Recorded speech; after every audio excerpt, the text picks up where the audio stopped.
At the end of the day, they can point to the fact that Philip has very clearly said, I lied, and that the individual with whom he had the affair said, I lied. So they've got that defence to hide behind. The questions that need answering is, how hard did they press? When they asked other individuals on the show what they knew. Philip Schofield says his career is over and that he'll die sorry after resigning from ITV.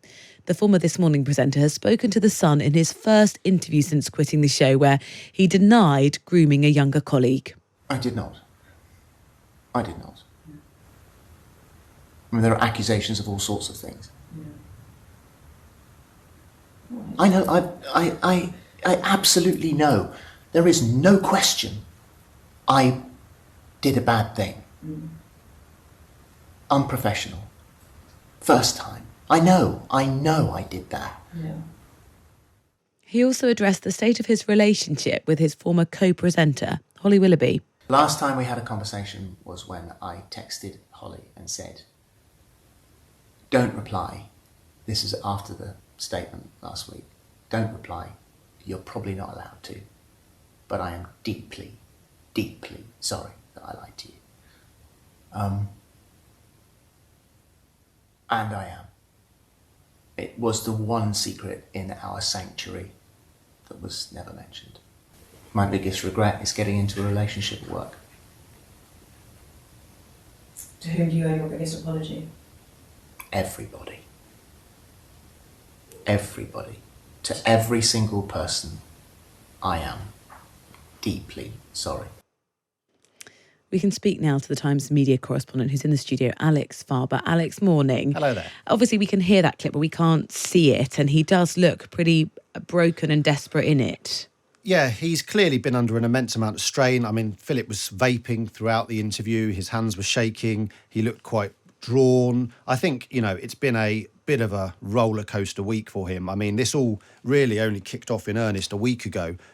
Since then, with all the tabloid speculation, acres and acres of coverage about this, I just feel like he has been under immense pressure, and he felt like he wanted to come out and tell his side of the story. What did we learn from his perspective about the narrative? Well, I think he really wanted to address the fact that there was no suggestion of him grooming this young man. And I think he wanted to, make that as clear as possible. And he also effectively called time on his TV career, drew a line under it. And it seems unlikely that we will see him back on screen in any meaningful way, certainly for the short term and the medium term. He does seem, in the statements that he's made and in the interview that he gave, that we've just heard a glimpse of, he seems to want to protect the show and at least to protect Holly.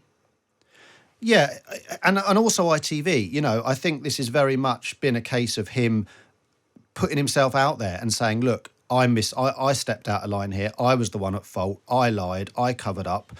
And what hasn't happened is recriminations. There's been very little finger pointing, and it's more been a case of introspection and apologies from Philip. The questions that are left unanswered will be levied at the bosses of ITV. Just explain the process that they're going to go under. So there's two things happening now for the bosses at ITV. In the short term, June the 14th, we've got Carolyn McCall, ITV chief exec. She's going up in front of a cross-party group of MPs who really want to get to the bottom of how rigorous ITV's investigation was and the level of its duty of care to its employees. And then subsequently, ITV has launched its own external review conducted by a lawyer, and she's going to be taking a more detailed look at the way in which it acted. Her report is expected to take a little bit longer, and we might reasonably expect to hear her conclusions within weeks, potentially. In the meantime, the programme's still going out every weekday. It's got different presenters, the regular Friday presenters, Alison and Dermot. What do you know of sort of just what's going on behind the scenes for producers, a sort of a huge team of people working out for many of them, thinking they've got one of the best jobs in television, realising that the future of the show is, not secure? Yeah, definitely. And there are clearly some concerns from individuals working on the show about what the future holds for them. However, one thing I would say is that even if ITV decides that the brand is now so tarnished that it can no longer sustain, it will still want to have a breakfast morning show. And one would hope that the staff that currently work on it will manage to hold on to their jobs as a result of that. But at this point, Holly's due back on Monday. ITV's made no noises about the fact that it does think that This Morning is a broken brand, and the show goes on. Do you think ITV are nervous? Their statements seem to pretty much say we've got quite a lot of confidence in the investigation that we did carry out at the time, and so bring on the scrutiny. Yeah, I think that they are.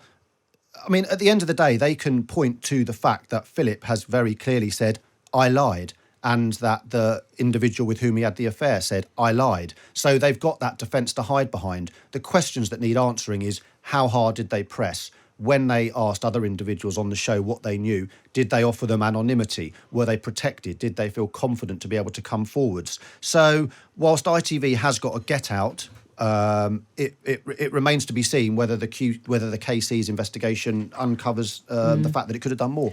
And just finally, Alex, how do we get the balance right of asking legitimate questions about whether there was an abuse of power in one of our much loved broadcasters, and instigating a sort of vicious tabloid-style media pile-on? Yeah, I mean, this is where it gets difficult to unpick, doesn't it? I mean, Philip is saying that, look, there was no preferential treatment given as a result of this relationship, and, the young man with whom he had the relationship progressed throughout the company on his own merits. It's very difficult to know whether that is true or whether he had a hand in that, and I think that's one of the things that MPs and ITV will be looking to get to the bottom of. Alex, thank you so much. The Times media correspondent Alex Farber in the studio with us.